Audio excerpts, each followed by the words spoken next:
A paz de Deus, nosso Pai, e de nosso Senhor Jesus Cristo.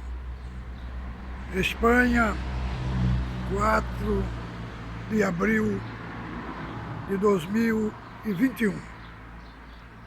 Mais uma vez estamos aqui no canal para gravarmos mais um vídeo.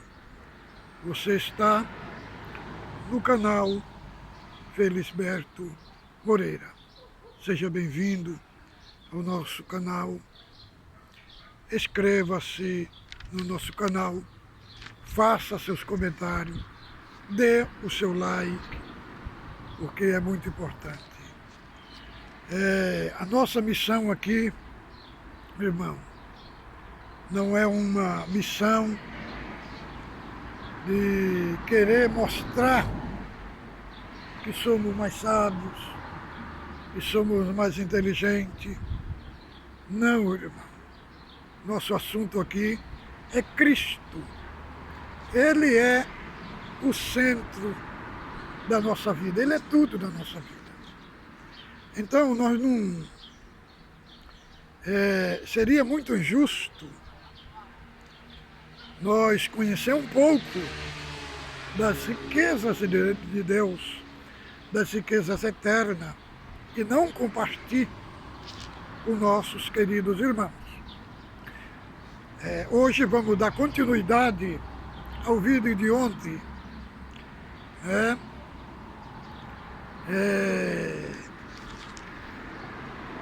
Ao vídeo de ontem, nós falamos dos termos intercambiáveis, dado para o Pai, para o Filho e para o Espírito Santo. Hoje vamos falar sobre os fatos históricos. Por que cremos na doutrina da Trindade? Porque ela foi dogmatizada no século IV. O que foi que aconteceu para ela ser dogmatizada?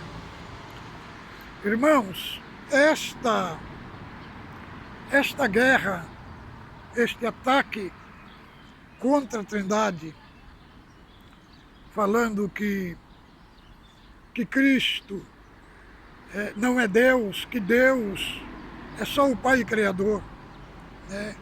Esta guerra, ela começou no tempo do apóstolo João.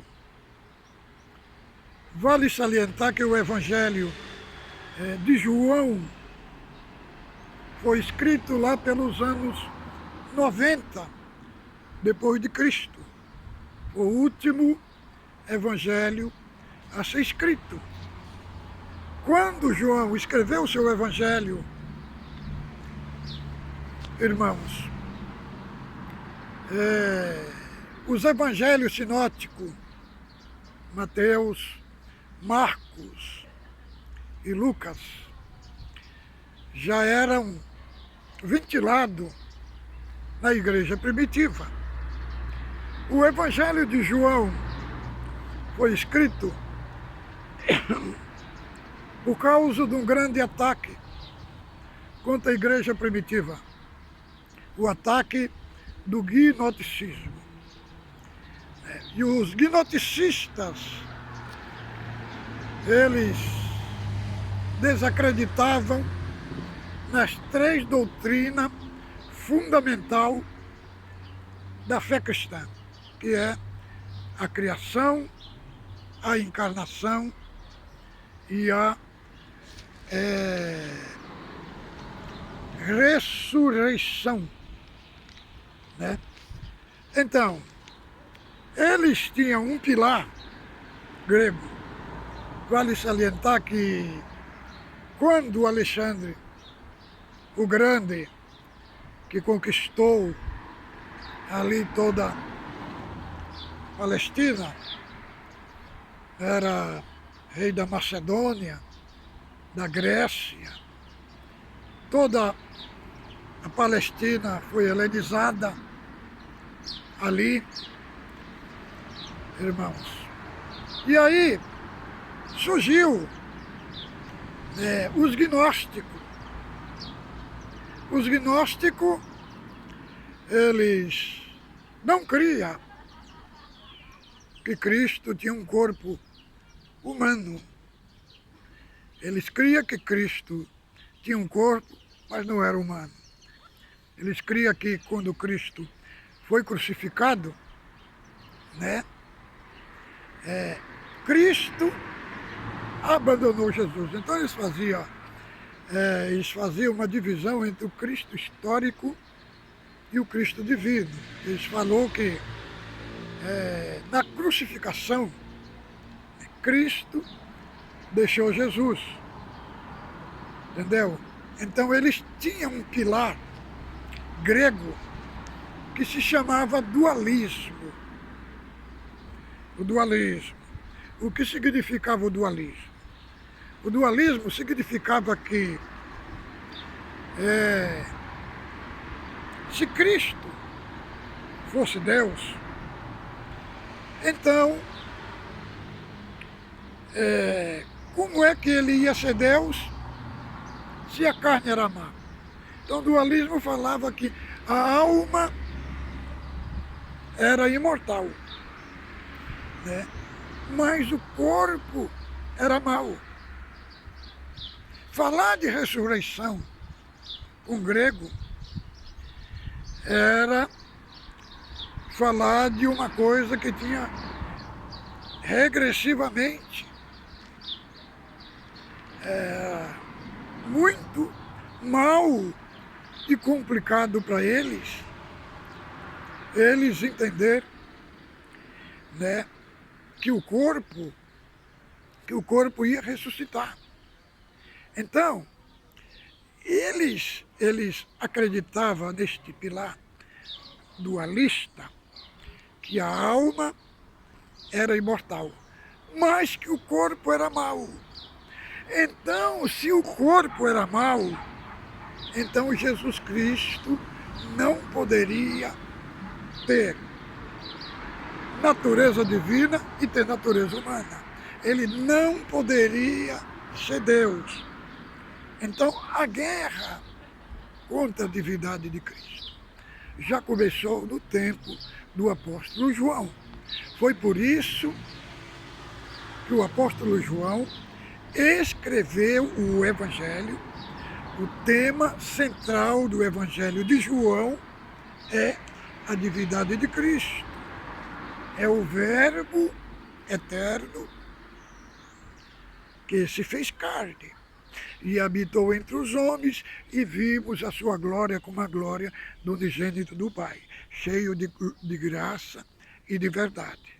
Então, o Evangelho de João, o tema central é o tema para defender que Cristo é Deus e é homem.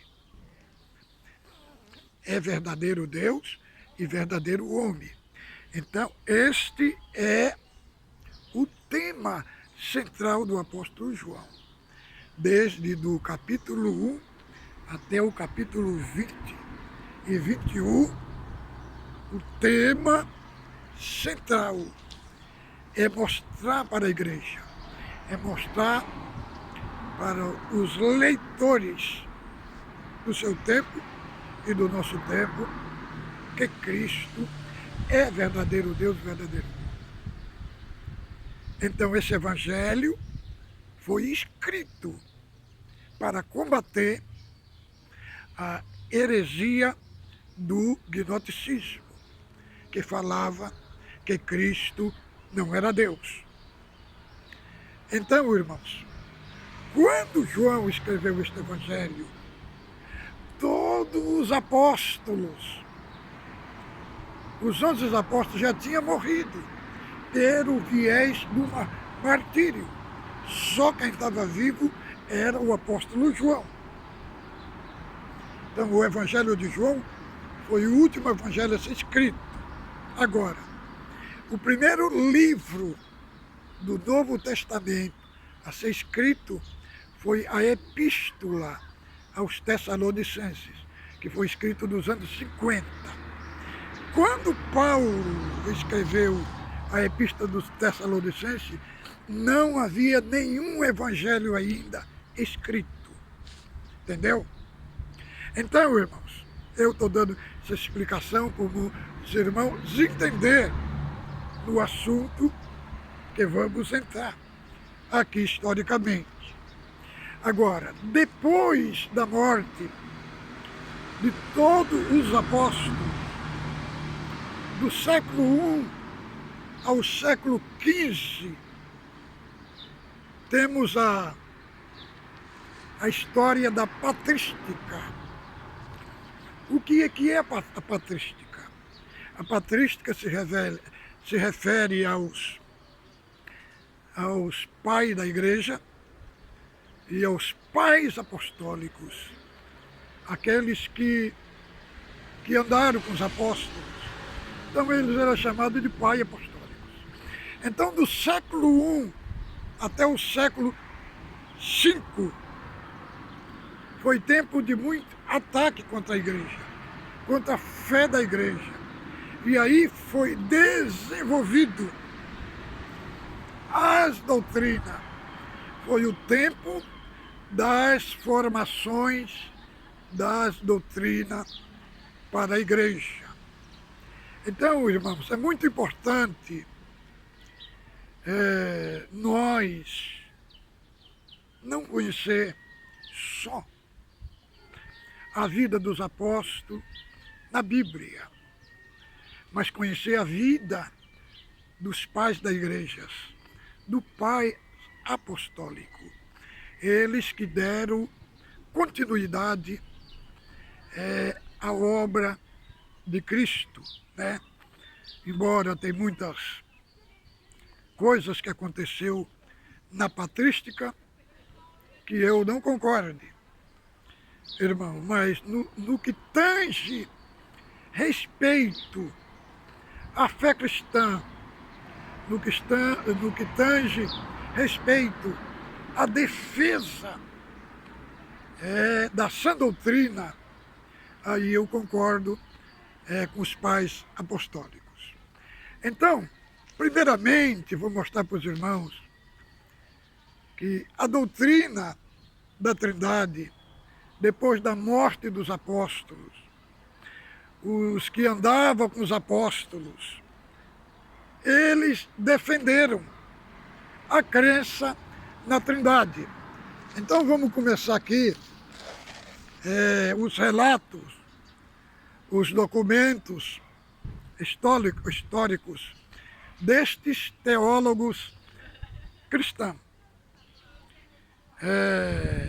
Vamos ler aqui, ó. Bem antes do Concílio de Nicéia, Justino Marte, que viveu do ano 100 ao ano 165, Justino afirmava muitas vezes, se referia a Jesus como um anjo, mas isto se devia ao fato de Cristo ser Deus e muitas vezes assumir a aparência de um anjo. Justino também afirmava que o Pai tem um filho e ele, sendo o primogênito, verbo de Deus, é o próprio Deus. Nos tempos antigos, ele apareceu na forma de fogo e na semelhança de um anjo a Moisés e aos demais profetas. Primeiro, em outro texto, Justino afirma que Jesus é tanto Deus como o Senhor dos Exércitos. Segundo, Justino acreditava também em uma forma rudimentar na Trindade. Declarou que os cristãos adoravam o Pai, ao Filho, e que veio a partir dele, e ao Espírito Santo. Profético, terceiro, que o Filho e o Espírito são Deus.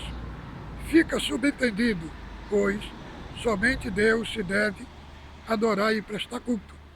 Irineu, do ano 125 a 202 depois de Cristo, Irineu defendia o conceito do Pai, do Filho e do Espírito Santo, que era implicitamente trinitariano.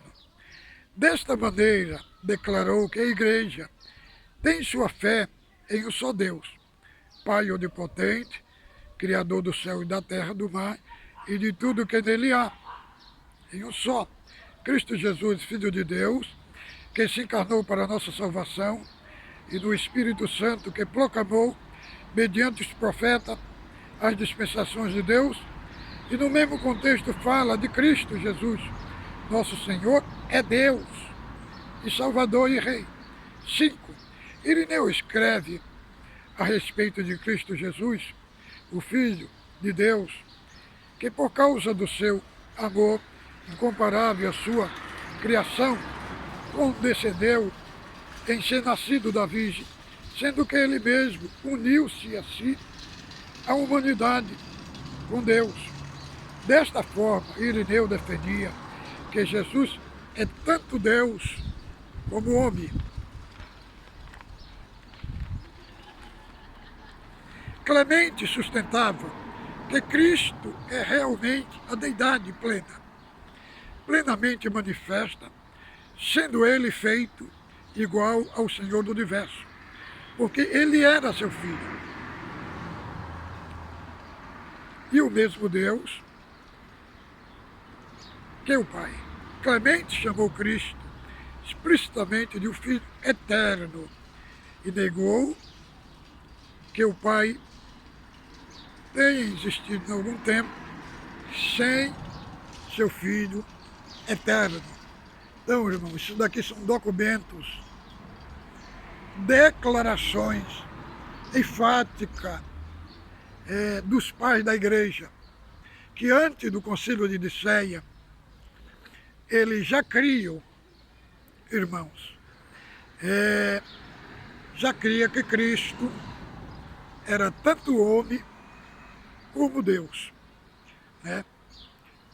Então, quando chegou o Concílio de Nicéia, no ano 325, Constantino fez esse concílio, organizou o lugar de ser feito o concílio, mandou uma carta para todos os bispos do Império, para 1.800 bispos, né, para virem, para se reunirem e decidirem se Cristo era Deus ou era uma criatura.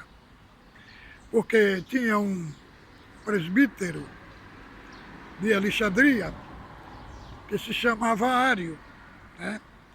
Em Alexandria também tinha um bispo chamado Alexandre, já era velho, já era de idade também, e ele pregou que ele viu Ário pregando que Cristo não é Deus, é uma criatura diferente de nós, né? Diferente dos homens, mas é uma criatura, é um ser menor de Deus, do que Deus. E então o bispo Alexandre entrou em confronto com Ário, né? E houve uma discussão muito grande. Aí, para resolver este problema, Constantino convocou um concílio, né? Inclusive,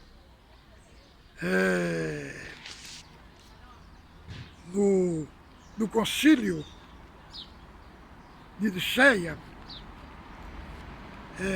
tinha Atanásio também. Atanásio, ele era um menino novo, tinha uns 25 anos. Não foi propriamente Atanásio ali, naquele momento do concílio, que combateu com Ário.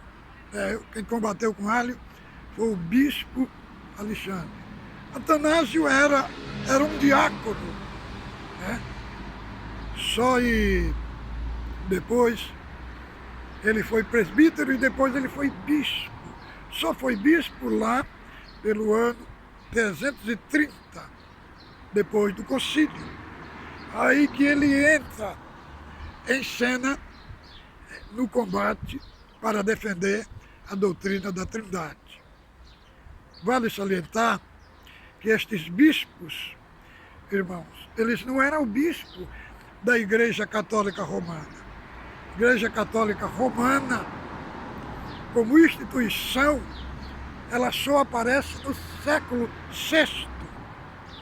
Quando ela aparece, Constantino já tinha morrido, já não existia.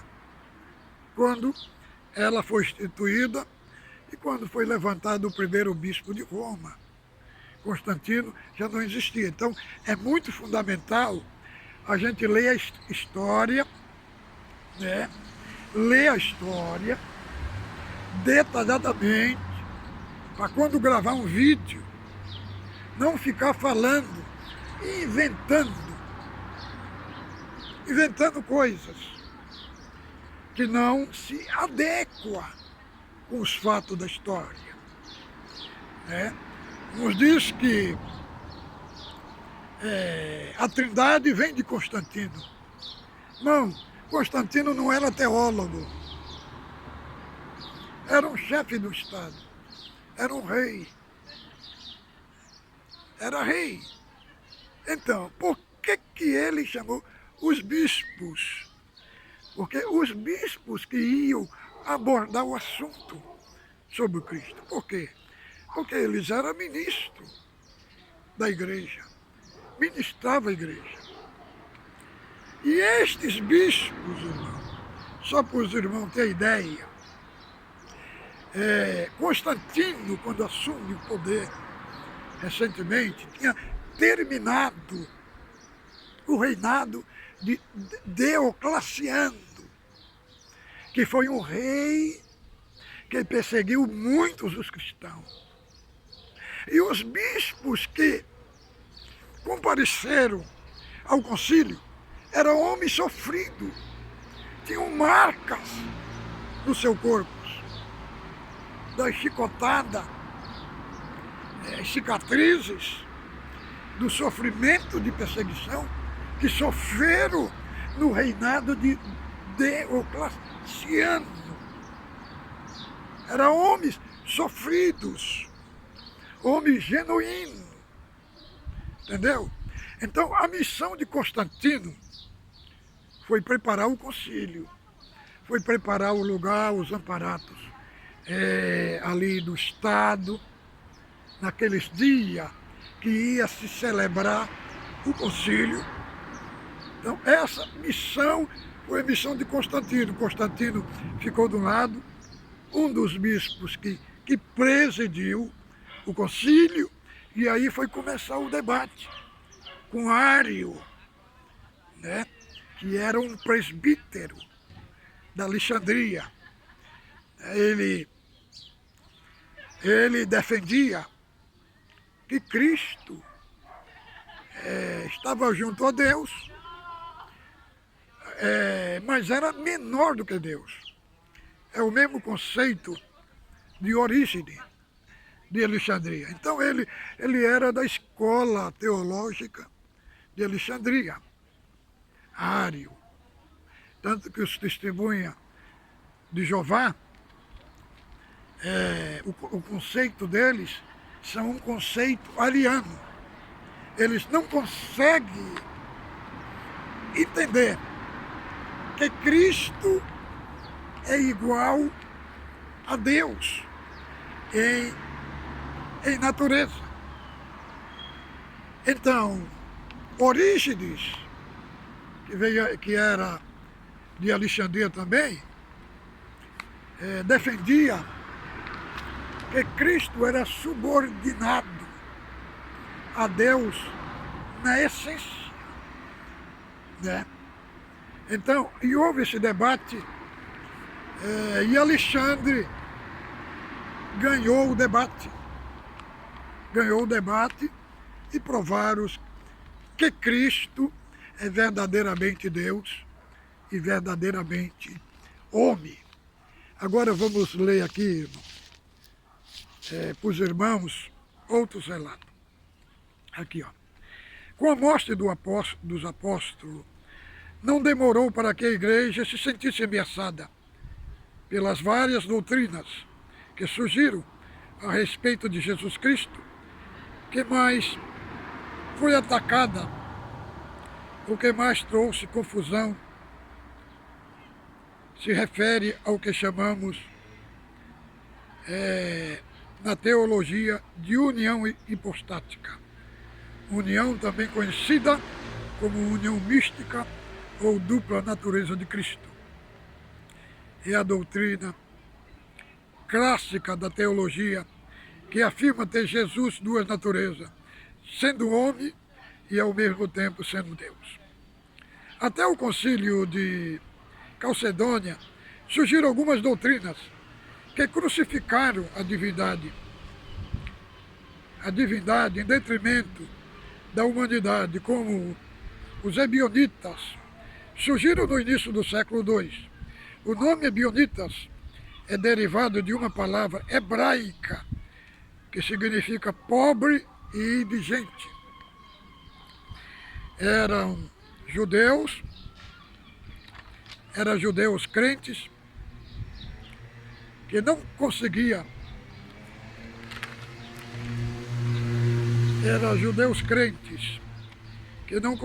deixar as cerimônias do judaísmo. Eram um tipo sucessores do judaizante no tempo de Paulo, na busca de defender o monoteísmo, negavam a divindade de Cristo. Eles a consideravam como um simples homem, filho de José, de Maria, qualificado pelo seu batismo para ser o Messias, pela descida do Espírito Santo sobre ele. Quando recebeu o Espírito Santo, conscientizavam-se de que era o Messias. Afirmavam que era necessário obedecer todos os mandamentos da lei, inclusive a circuncisão. Observação. Esta é do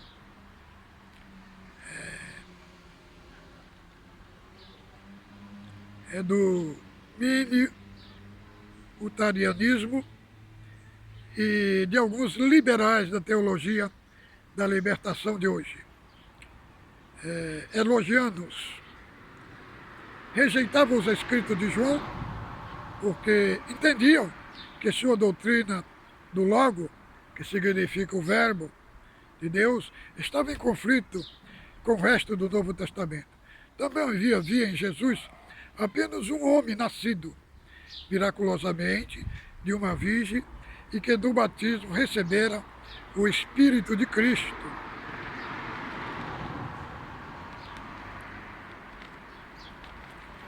Então, irmãos, e recebendo o poder sobrenatural, surgiram por volta do ano 200 depois de Cristo. O monarquismo enfatizava a unidade absoluta de Deus, que conflitava com a doutrina da Trindade. E vê uma unidade composta pelo Pai, pelo Filho e pelo Espírito Santo. E se dividia monarquismo dinâmico e modalista. Monarquismo dinâmico acreditava de maneira muito semelhante aos elogianos. Jesus se tornou Cristo após o batismo.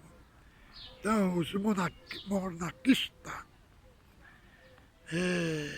monarquistas, eles defendiam que Jesus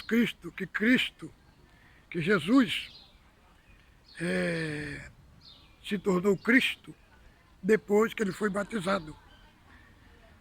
Era o seu líder, Paulo de Samosata, era seu principal representante. Deste movimento surge o adicionismo. Jesus teria sido adotado por Deus, somente se tornou Deus após a ressurreição. Esta também é outra heresia que veio para atacar a Trindade, falando que Cristo se tornou Deus só depois da ressurreição.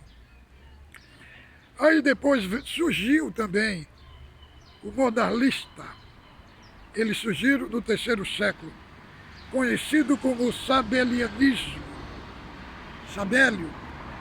Então, ele defendia que Deus era uma manifestação de três modos. Uma hora se manifestava como Pai, outra hora se manifestava como Filho, outra hora como Espírito Santo. Mas ele defendia que era um só Deus, uma só pessoa. É igual eu vi um ancião mais antigo da Espanha, pregando um tempo aí no culto online, falando que não existe três pessoas na divindade. É só a trindade, é só uma pessoa. É um absurdo, mas quando fala de trindade, fala de três pessoas distintas e um só Deus verdadeiro. Então, os modalistas são os mesmos unicistas, que fala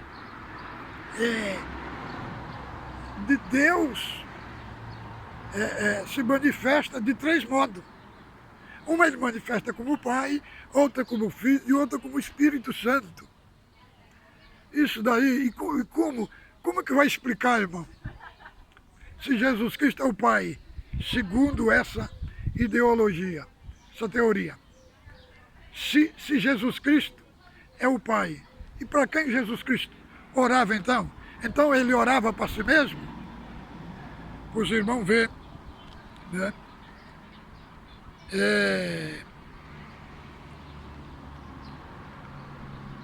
Então, esta heresia é chamada de modalismo, que é o mesmo sabelianismo, né? Que é o mesmo unicismo. Aí depois veio o gnosticismo, né? Na Ásia Menor, entre os anos 135 a 200. Estes foram influenciados pela concepção dualista dos gregos. A ideia de uma encarnação, de que Deus, em forma visível, visto que isto envolvia contato direto com a matéria, isso para eles era má. Os gnosticistas não conseguiam entender. Eles achavam que era má a divindade ter contato com a divindade humana de Jesus. Havia três tipos de gnosticismo. Um que negavam a realidade do corpo humano de Jesus, que era chamado docetas. O segundo afirmava que Jesus tinha um corpo real, mas este corpo, embora real, não era material. O terceiro, Jesus era duas pessoas distintas,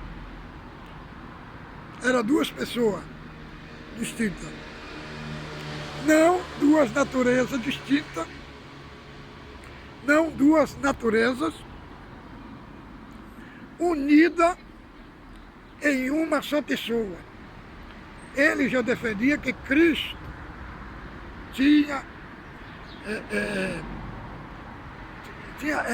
Cristo era duas pessoas. Uma vez ele se manifestava como homem e outra vez se manifestava como espírito. Depois nós temos outra heresia contra a Trindade, o nestorianismo. Nestor era bispo de Constantinopla, acentuava a completa humanidade de Cristo. Entendia que a habitação do Logo nele era apenas uma habitação moral. Ele compreendia que a habitação do Logo nele, em Cristo, lado a lado com Deus, mas não unido a Ele. Uma unidade de vida pessoal. Jesus agia numa hora como natureza humana e a outra hora como natureza divina. Cirilo de Alexandria, o principal oponente de Nestor, foi condenado, Nestor, no Sínodo de Efésio em 431. No concílio, então, irmão, esse Nestor, ele defendia que Cristo não era Deus, que Cristo estava junto a Deus e não era Deus, que uma hora Cristo agia como homem e a outra hora agia como Deus. Então, esta heresia, ela foi desconstruída tudo. No concílio de Calcedônia, no ano 451, foi um marco importante para a doutrina ortodoxa. A conclusão do concílio de Calcedônia foi de que Jesus teve uma natureza humana completa e uma natureza divina completa. Duas naturezas em uma só pessoa. Portanto, na pessoa de Jesus, as duas naturezas estão unidas, sem confusão, sem divisão e sem mudança. Chamamos de quê? Natureza hipotática de Cristo.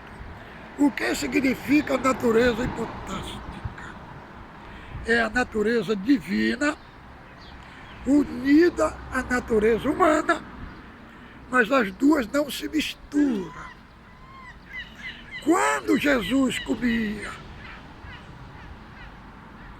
aparecia nele o atributo da sua humanidade.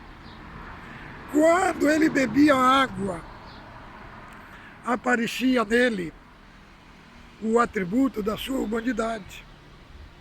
Quando ele tinha sede, aparecia dele o atributo da sua humanidade. Quando ele dormia, era a manifestação do atributo da sua humanidade. Mas quando ele curava o cego, era atributo da natureza divina. Quando ele curava um paralítico, atributo da natureza divina. Quando ele ressuscitava os mortos, atributo da natureza divina. Mas não significa que a natureza divina estava separada. Quando falamos que o milagre havia, falamos assim, o Jesus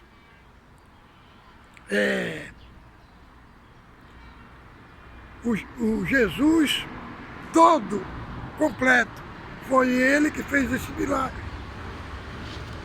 Quando se adoravam a ele, não se adorava a natureza humana,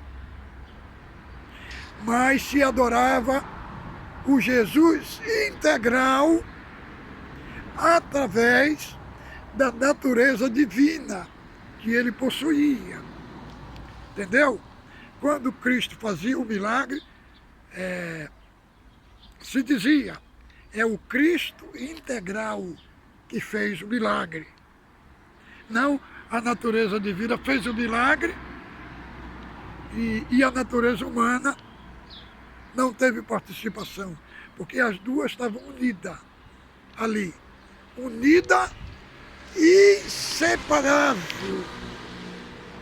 Então, no concílio de Calcedônia, foi decidido,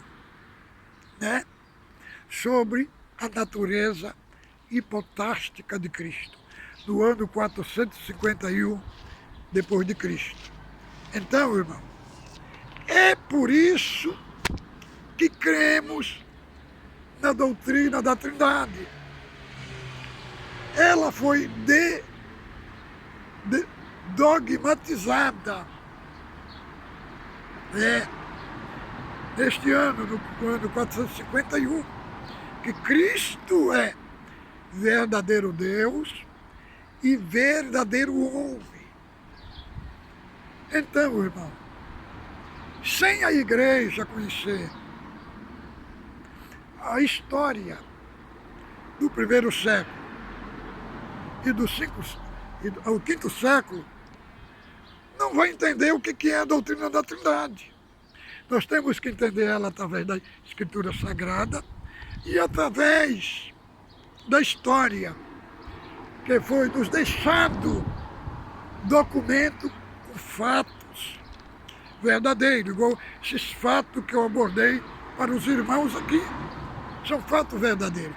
Porque foi necessário dogmatizar a doutrina da Trindade? Por causa dos ataques que sofreu. Enquanto não havia ataque contra ela, os apóstolos não tomaram nenhuma decisão.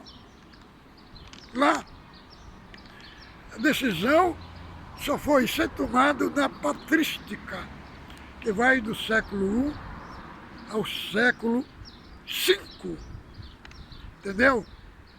Então, por isso que é bom a gente mostrar o fato histórico, como que a igreja creu há mais de 2 anos, há mais de 2000 anos de história. Então a gente vê dentro da congregação irmãos em canais falando coisas absurdas da Trindade, coisa que ele não tem nem noção, irmão. É uma criança. Você já viu o perigo que tem? Uma criança querendo usar uma arma de gente adulta. Entendeu? Falando que a Trindade é uma doutrina pagã, vem do pagão, coisa absurda, irmão. Sem prova, sem fato. Pega os versículos da Bíblia, né? Pega um versículo ali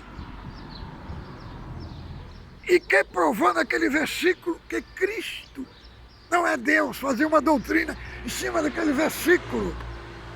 Isso é uma coisa absurda. A Bíblia, as doutrinas da Bíblia não se entende assim. Nós temos que pegar texto que vem antes, que vem depois, fazer uma coluna de texto e harmonizar, ter uma prova concreta de fatos. Né? Muitos irmãos me mandou esse vídeo aí, esse irmão, apresentando uma doutrina da Trindade como uma doutrina pagã. Mas não existe.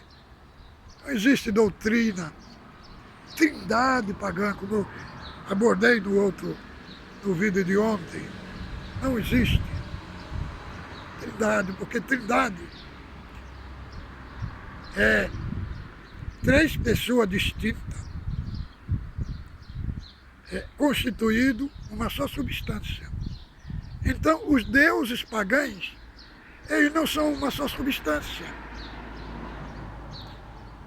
Então, por isso que essa palavra Trindade só cabe para o Pai, para o Filho, para o Espírito Santo. É este mistério que está escrito na Bíblia. Entendemos plenamente? Não entendemos plenamente. Por que afirmamos? Porque está escrito, irmão. Porque foi escrito. E se foi escrito, embora que nós não entendemos, temos que crer no que está escrito. Nós não podemos pegar um conceito desse e trazer para dentro da lógica humana. Bom, esse assunto se trata de um Deus misterioso, de um Deus invisível. Como que você vai pregar um Deus invisível e vai colocar ele dentro de um conceito humano? São assuntos atemporal. Não é assunto